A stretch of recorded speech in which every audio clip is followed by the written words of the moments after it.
Hi students, welcome to PV Digital Classroom. Today in English we are going to see your book back exercises for your lesson 1. So what lesson we have learnt in your previous class? Appa lesson, right? For that lesson today I am going to tell you the book back exercises. Shall we go now? So already you have learnt your true or false and fill in the blanks in your previous class itself. In this class I am going to tell you the answer the following for this lesson. See here, where is Keeraikuppam located? So the village Keeraikuppam, where it is located? Keeraikuppam is located near Nagapattinam district. What were the people excited about? So the people were excited about the big wave. So அந்த wave வரதுக்காக அவங்க என்ன பண்ணாங்க, ரொம்ப எக்ஸைட்டடா இருந்தாங்க. Which disaster had hit the village? So எந்த disasters? Tsunami had hit the village. So tsunami தானே வந்தது, பட் ஆனால் அவங்களுக்கு என்னது tsunamiன்னு தெரியாமையே அவங்க ரொம்ப நேரமா நின்றுட்டு இருந்திருக்காங்க. Who showed love and care to the children? The incharge and his wife showed love and care to the children. Why did Meena called official Appa? Do you think we need to be family to take care of other? So ஏன் வந்து மீனா வந்து அஃபிஷியலாக அப்பான்னு கூப்பிட்டாங்க? So நாமளும் மித்தவங்களுக்கு வந்து ஃபேமிலியாக இருக்கணுமா அப்படின்னு சொல்லி கேட்குறாங்க. So Meena called him as அப்பா because he was very caring to her. Yes, we need to be caring for like a family. So நாமளும் மற்றவங்களுக்கு எப்படி இருக்கணும், அன்பாக இருக்கணும். ஸோ அப்பான்னு ஏன் மெயினாக கூப்பிட்டாங்க அப்படின்னா அவர் ரொம்ப கேரிங்காக இருந்ததுனால அவர் அப்பான்னு சொன்னாங்க. This is your answer the following for the today's section. So இன்னொரு தடவை ரீட் பண்ணுறேன் கேளுங்க. Where is Keeraikuppam located? Keeraikuppam is located near Nagapattinam. What were the people excited about? The people were excited about the big wave. Which disaster had hit the village? Tsunami had hit the village. Who showed love and care to the children? The incharge and his wife showed love and care to the children. Why did Meena call the official Appa? Do you think we need to be family to take care of others? Meena called him as Appa because she was caring to her. Yes, we need to be caring for others like a family. So இங்கே others வரும், note பண்ணிக்கோங்க. நாங்கள் type பண்ணும்போது mistake ஆகிருக்கு. So next வந்து பார்த்திங்கன்னா today இன்றைக்கான செக்ஷனில் ஒரு குட்டி கிராமர் செக்ஷன் பார்க்க போகிறோம். That is called punctuation. So பங்க்சுவேஷன்றது எங்கெங்கே ஃபுல் ஸ்டாப் வைக்கணும், எங்கெங்கே கம்மா போடணும், எங்கெங்கே கேபிட்டல் லெட்டர் யூஸ் பண்ணணும் அப்படின்ற பேசிக் விஷயம். ஸோ ஆல்ரெடி நான் உங்களுக்கு 3rd ஸ்டாண்டர்ட்லேருந்தே இன்ஸ்ட்ரக்ட் பண்ணுற விஷயம் என்ன அப்படின்னு பார்த்தீங்கன்னா, நம்ம எழுதும் போது சென்டென்ஸ் ஸ்டார்ட் பண்ணும்போது எப்பயுமே வந்து ஃபர்ஸ்ட் லெட்டர் எப்படி இருக்கணும், கேபிட்டலில் இருக்கணும். So every first letter should be capital. நம்ம சென்டென்ஸ் ஸ்டார்ட் பண்ணும்போது அதே மாதிரி ஒரு சென்டென்ஸ் எழுதி முடிச்சதுக்கப்புறமா ஃபுல் ஸ்டாப் வைக்கணும் அப்படின்னு நான் உங்களுக்கு திரும்ப திரும்ப சொல்லுவேன்றது உங்களுக்கு ஞாபகம் இருக்கும்னு நினைக்கிறேன். ஸோ இதில் ஒரு கான்வர்சேஷன் கொடுத்துருக்காங்க. அந்த கான்வர்சேஷனை ஃபஸ்ட்டு பார்க்கலாம். Can we eat grandpa? So can we eat grandpa அப்படின்னு ஒருத்தன் எழுதுறான். ஸோ இங்கே இவன் எழுதிட்டுருக்கான். ஸோ இது வந்து ராமு அண்ட் சோமுக்கு நடுக்கிற conversation. Hey, are you going to eat grandpa? Ha. No, I am asking if we can eat.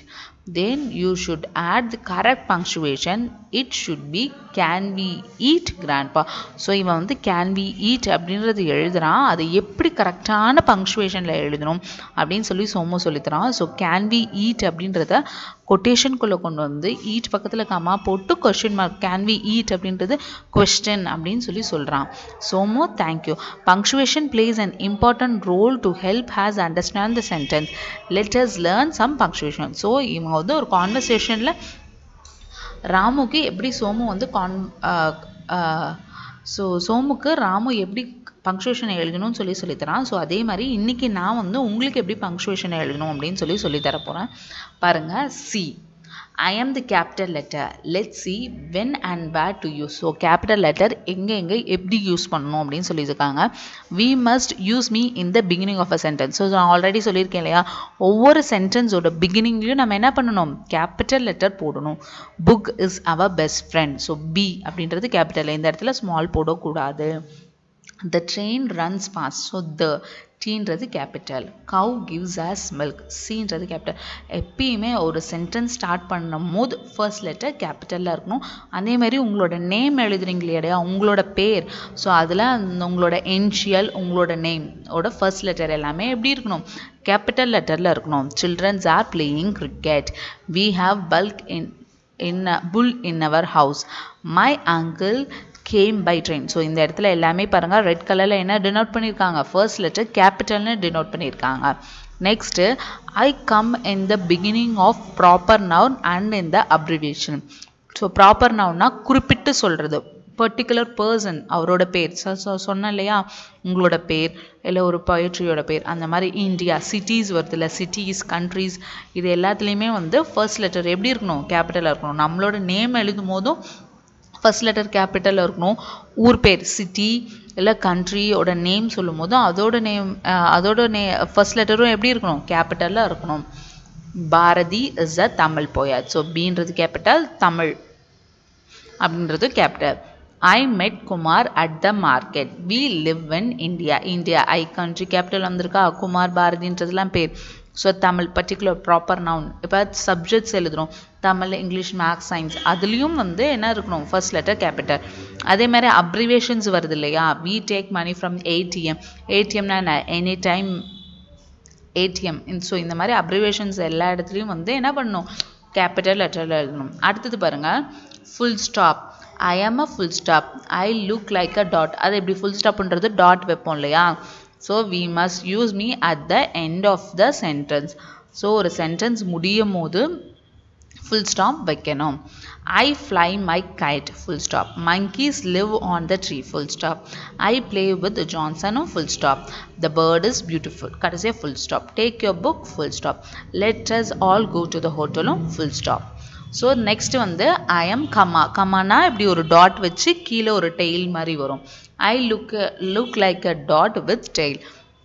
You must use me to separate words in a list of 3 or more things. அதாவது ஒரு 4-5 பொருட்கள் கண்டினியூஸாக ஒரு things வந்துட்டே இருக்குன்னா அப்போ அந்த இடத்துல நம்ம கமா போட்டு கொண்டு வரோம். இங்கே பாருங்கள், car, bus, bike are vehicles. So car, bus, bike எல்லாமே வெஹிக்கல். அப்போ இந்த இடத்துல 3 வந்திருக்கா. ஸோ இப்போ என்ன பண்ணுவோம், காருக்கு பக்கத்தில் பஸ், ரெண்டுக்கும் நடுவில் கமா போடுறோம். ஸோ இந்த மாதிரி சீக்வன்ஸாக இப்போ 4-5 ஃப்ரூட்ஸ் வருது கண்டினியூஸாக, ஆப்பிள், ஆரஞ்சு, பனானா அந்த மாதிரி வந்ததுன்னா கண்டினியூஸாக வரும்போது அதுக்கு நடுவில் கமா போட்டு கொண்டு வரணும். I invited Raju, Stephen and Fatima. I like ball, bat, balloon and toy. So பார்த்தீங்களா, இங்கே கமா போட்டு கொண்டு வந்திருக்காங்க. நெக்ஸ்ட் பாருங்கள், question mark. I am a question mark. I am little crooked. In other words known as interrogation mark. So question markனு சொல்லலாம், இல்லைனா interrogation markனு சொல்லலாம். So question markன்றது இப்படி தான் இருக்கும். சரிங்களா, question mark எங்கெங்கே போடணும். I am come at the end of interrogative sentence. Interrogative sentenceனா ஒரு இடத்துல கேள்வி கேட்குற மாதிரி இருந்தது அந்த சென்டென்ஸ் அப்படின்னா அந்த இடத்துல question mark போடுவோம்.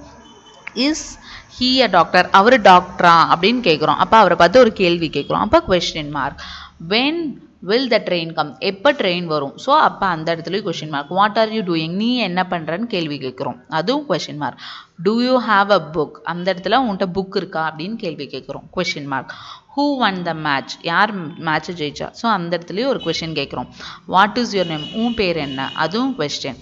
So rewrite the sentences with the punctuation mark. So இதோட பிடிஎஃப் வந்து நான் உங்களுக்கு அனுப்ப போகிறேன்.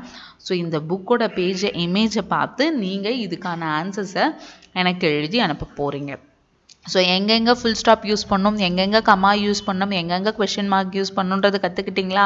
ஸோ எப்பயுமே சென்டென்ஸோட ஃபர்ஸ்ட் லெட்டர்ஸ் எப்படி இருக்கணும், கேபிட்டல் லெட்டரில் இருக்கணும். அதே மாதிரி உங்களோட பேர், ஊரோட பேர், சிட்டிஸோட, கண்ட்ரிஸோட பேர், இல்லை ஸ்பெசிஃபிக்காக ப்ராப்பர் நான் சொல்கிற எல்லா இடத்துலையும் வந்து கேபிட்டல் லெட்டர் யூஸ் பண்ணணும்.